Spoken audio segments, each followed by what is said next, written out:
थुम्मा अतबा सबबा, फिर उन्होंने तीसरी मुहिम जो है वो की। हत्ता इदा बलग बैन सद्दैन, यहां तक कि जब वो दो पहाड़ों के मिलने की जगह पर पहुंचे। वजदा मिन दूनहिमा कौमा, तो वहां उन्होंने पहाड़ों के पीछे एक कौम को पाया। ला यकादून यफ्क़हून क़ौला, जो कि उनकी जुबान को समझ नहीं सकते थे, यानी उनकी जुबान को इतनी कॉम्प्लेक्स थी, वो समझ लें कोई चाइनीज टाइप थी, कोई इस किस्म की कॉम्प्लेक्स जुबान थी जो कि जुल्करनैन बादशाह समझ नहीं सकते थे। तो अब ये जो है वो शिमाल की तरफ उनका सफर था, जो हमें तारीख से पता चलता है, यानी कोकाफ तक पहुंच गए वो, और वहां पर उन्होंने ऐसी कौम को पाया। कालू या ज़ुल्करनैन, तो वो कहने लगे ए ज़ुल्करनैन। अब उन्होंने कैसे कहा, ज़ाहिर है इशारों से ही बात की होगी, इशारों की जुबान को तो कहा जाता है यूनिवर्सल जुबान है, ये पूरी दुनिया में बोली जाती है। तो उन्होंने अपनी बात किसी तरीके से उनको समझा ली और कहा ए ज़ुल्करनैन, इन्न यअजूज व मअजूज मुफसिदून फिल अर्द, बेशक याजूज और माजूज जमीन में बड़ा फसाद बर्पा करते हैं।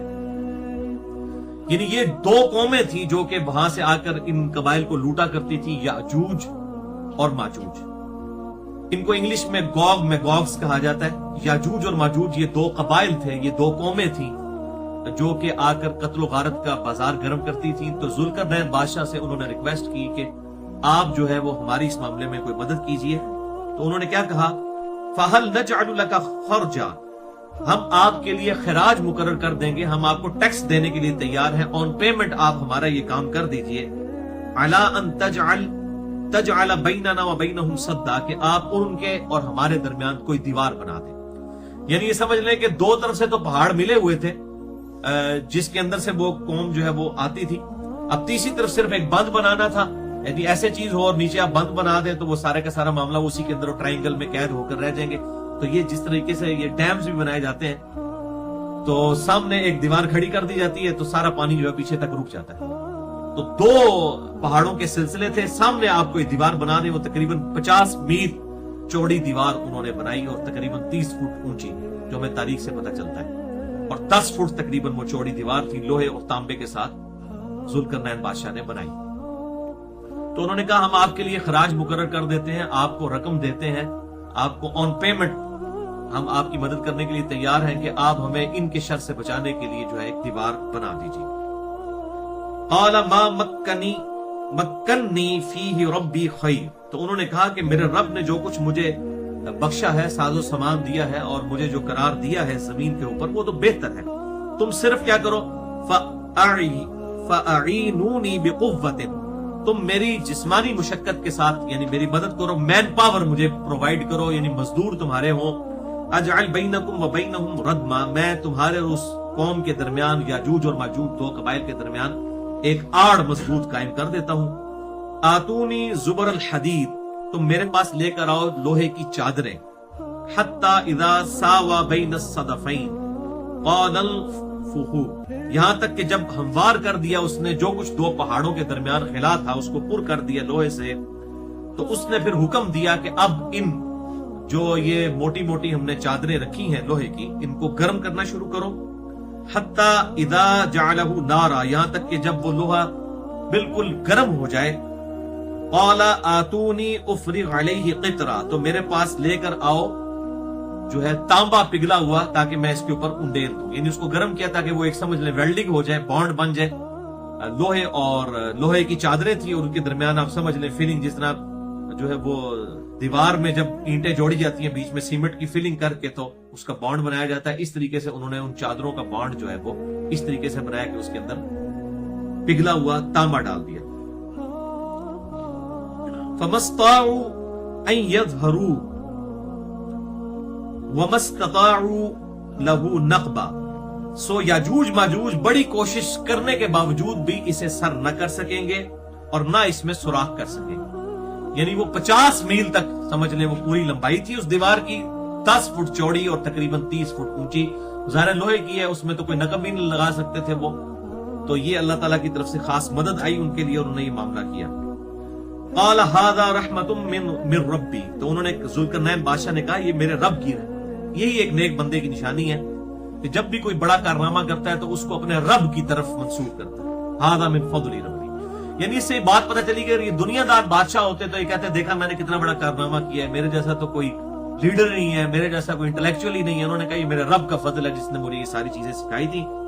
فَإِذَا جَاءَ وَعْدُ رَبِّي جَعَلَهُ دَكَّا، اور جب میرے رب کا وعدہ آ جائے گا وہ اس دیوار کو ٹکڑے ٹکڑے کر دے گا، اس دیوار کو زمین بوس کر دے گا. یعنی ایک دن آئے گا یہ دیوار ٹوٹ جائے گی. وَكَانَ وَعْدُ رَبِّي حَقًّا، اور یہ میرے رب کا جو وعدہ ہے یہ حق ہے، یہ پورا ہو کر رہنا ہے کہ ایک دن آئے گا جب یہ دیوار ٹوٹ جائے گی اور یاجوج اور ماجوج جو ہے وہ آزاد ہو جائیں گے. اور اس کا ذکر بھی سورۃ الانبیاء میں موجود ہے. اب کراس ریفرنس کے طور پر آپ سورۃ الانبیاء کی آیت نمبر 95-96 نکال لیجئے. قرآن حکیم میں 2 ہی مقامات پر یاجوج اور ماجوج کا ذکر آیا ہے. ایک تو ہم یہ پڑھ چکے سورۃ الکہف، اور دوسرا یہ سورۃ الانبیاء آیت نمبر 95, 96, 97 کے اندر. وَحَرَامٌ عَلَىٰ قَرْيَةٍ أَهْلَكْنَاهَا أَنَّهُمْ لَا يَرْجِعُونَ، اور حرام ہے ان بستیوں کے لیے کہ ہم جن کو موت دے دیں، ہلاک کر دیں کہ وہ واپس کبھی آ سکیں. یعنی جو لوگ دنیا سے چلے گئے، جو بستیاں تباہ ہوگی، اب اس دنیا میں واپس نہیں آ سکتے. ہاں واپس کب آئیں گے؟ قیامت والے دن، لیکن وہ دوسری زندگی ہوگی. اسی زمین کے اوپر جو ہے وہ میدان قیامت قائم ہونا ہے. قرآن حکیم کی کتنی آیات اس کے اوپر گواہ ہے. تو یہ حرام ہے کہ ان کے لیے کہ وہ واپس آ جائیں. کب تک؟ حتی اذا فتحت یأجوج و مأجوج، یہاں تک کہ جب قرب قیامت کا وقت آئے گا اور کھول دیے جائیں گے یأجوج اور مأجوج، یہ 2 قومیں. وہم من کل حدم ینسلون، اور وہ ہر اونچائی سے پہاڑوں سے پھسلتے ہوئے جو ہے وہ حملہ آور ہو رہے ہوں گے، اس وقت آ رہے ہوں گے. اس کی ڈیٹیل صحیح مسلم کے اندر ملتی ہے، میں کچھ احادیث بھی یہاں پر بیان کر دیتا ہوں. واقترب الوعد الحق، اور قریب آ جائے گا اللہ تعالیٰ کا وہ وعدہ جو حق ہے. فَإِذَا هِيَ شَاخِصَةٌ أَبْصَارُ الَّذِينَ كَفَرُوا، تو اس وقت پھٹی کی پھٹی رہ جائیں گی آنکھیں ان لوگوں کی جو کہ کفر اختیار کرنے والے ہیں. یا وَيْلَنَا قَدْ كُنَّا فِي غَفْلَةٍ مِّنْ هَٰذَا، اس وقت کہیں گے ہائے افسوس، ہم تو اس معاملے میں غفلت میں تھے.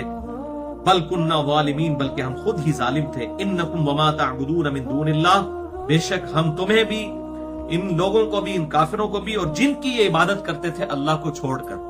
اس میں ظاہر ہے کہ وہ نیک لوگ مراد نہیں ہے. وہ اللہ تعالیٰ نے سورہ الزخرف میں بتا دیا کہ کافر جو ہے وہ چھیڑا کرتے تھے کہ اچھا جو جن کی پوجا کی جا رہی ہے ان کو بھی دوزخ میں بھیجا جائے گا، تو پھر عیسیٰ ابن مریم بھی دوزخ میں ڈالے جائیں گے.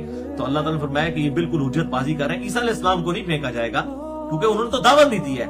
ہم ان کے جو یہ بت ہیں، ان پتھروں کو ہم جو ہے وہ ان کے ساتھ جو ہے وہ دوزخ میں پھینکیں گے تاکہ ان کی حسرت میں اضافہ ہو کہ ہم ان کو ان کے آگے جھکا کرتے تھے. تو من دون اللہ، اللہ کے سوا جن کو پوچھتے تھے، حسب جہنم، وہ ایندھن بنیں گے جہنم کا.